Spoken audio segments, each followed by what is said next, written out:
Hi and welcome. This is Pei-I. Today I am going to speak about button pushing and simply means somebody pushes your button. But today we're going to talk about how parents push their teenagers' button instead of a teenagers push their parents' button. Why? Because I think it's quite interesting because parents often share with me in terms of how their teenagers push them to the limit, push their buttons wherever they can. But little do we know, we actually also push our teenagers' button. So here are the 49 words to avoid pushing your teenager's button. And you may not apply to every family, but this is based on my experience and my observation. Here are the 49 words. Number one, no. Yes, this is number one. No. No, you're not doing that. No, you're not going out with your pal. No, you're not coming home at 9 o'clock. Instead of saying no, try say, that is interesting. Tell me more about it. You can always tell your teenage children a no at a later time, but you don't want to shut that communication down. So don't start with a no. Thinking, say something else. Tell me more about it. Oh, that's intriguing. I'm interested in listening more. The next one, because I say so, right? This is very authoritarian kind of a parenting style because I say so, so you're doing this, right? We want to avoid that because that definitely will push your teenager's button. You want to be thinking about explaining why you want your teenager to do certain things and they can understand that even though they might not be agree with you, but they will appreciate your explanation instead of because I say so.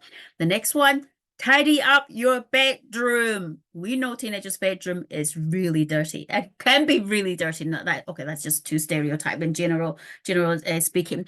The teenagers' room could be very untidy. And the parents will be like, tidy up your bedroom, tidy up your bedroom.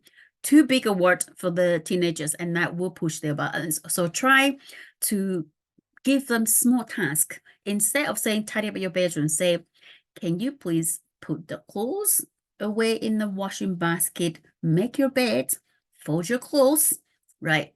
That is easier for them to understand and digest. The next one, you eat too much. Right, I see parents saying like, "Oh, my teenage children just came home and they just wolfed down everything, running through all the kitchen cupboard and the refrigerators and eat everything." And it's true, they need a lot of energy and they need food intake to help them to grow. But instead of saying like, "You eat too much," maybe you can think about, wow, saying something, oh, sound like you have had a very active day today. We want more food. How can I cook some food for you? So then I can actually have a healthy meal instead of snacking, right? Next one, why don't you talk to me? Well, this is very common. Parents will be like, they just want to speak to someone else. They don't talk to me. So why don't you talk to me? Well, your teenage children are growing up. They want some privacy, maybe. They also want some autonomy and independence. Instead of saying, why don't you talk to me? Use I wonder what's troubling you today that we are not up for a conversation. So use I wonder what is going on right now for you, right? So that is another way to speak about to speak to your teenager and to communicate with them. The next one, you should, right? This is like, you should do this, you should do that. And we do that all the time. You should clean the bedroom. You should not do this. You should focus on your homework. You should dress better, or you should take a shower. You should. But when there's a shoot, it's really difficult. We want to use language that's empowering, encouraging, and you don't necessarily have to use should. You should. So try to. I think it's time for us to take a bath or have a shower. I think it's time for you to clean your bedroom by putting the clothes away. And what I mean by putting clothes away and fold your bed. Right, you can use language like this. Next one. Why are you so selfish?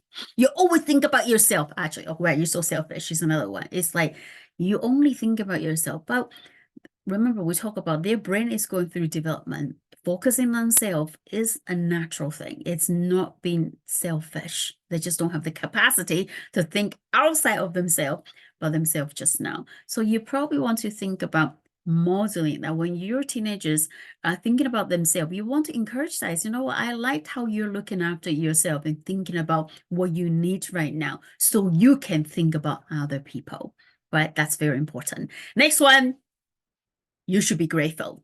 Grateful. You should be grateful. I really hate it when people tell me I should be grateful of myself. I'm at a very mature age, not alone a teenager. Right. So instead of saying you should be grateful, we can model the behavior. Like, thank you for doing the dishes for me tonight. And thank you. I really appreciate how you are being kind to your little brother. So you're modeling how being grateful looks like for your teenager instead of you should be grateful. Next one. You only care about your phone and friends. In some way, that's what they do, right? However, instead of like you only care about your phone and friends, actually you're missing your teenage children. Just tell them as it is. I really miss you. I would like to spend more time with you. Is it okay you put your phones down just now so we can spend some quality time together? Talk about your needs, right? Not their behavior, what you need from your teenage children. So try that. The other one is, oh, I'm such a bad mom, or I'm such a bad dad. This one really, really drives the teenager up the wall. It's like when you do something like, oh, I'm such a bad dad, I'm such a bad mom. Right? What are you trying to do here? What are you trying to tell your teenage children? Right? So maybe it's thinking about what you're trying to communicate. Again, what your needs are. It's like, I am doing this is because I care about you, right? I want you to learn to be safe. I want to teach you boundaries instead of, oh, when you tell your teenager to do something and they say something back, you say, oh, I'm such a bad mom, sarcastically, right? That is not helping you or your teenage children. The next one, the last 5 words, when I was a teenager. And you know what? I know I've encouraged parents to share their life experience when they were a teenager, but there needs to be a right context. We don't want to be, when I was a teenager, I didn't have anything. When I was a teenager, I didn't get to go out with my friends, but now you have everything. And then you're still mourning, you're still not happy, you're still doing all sorts.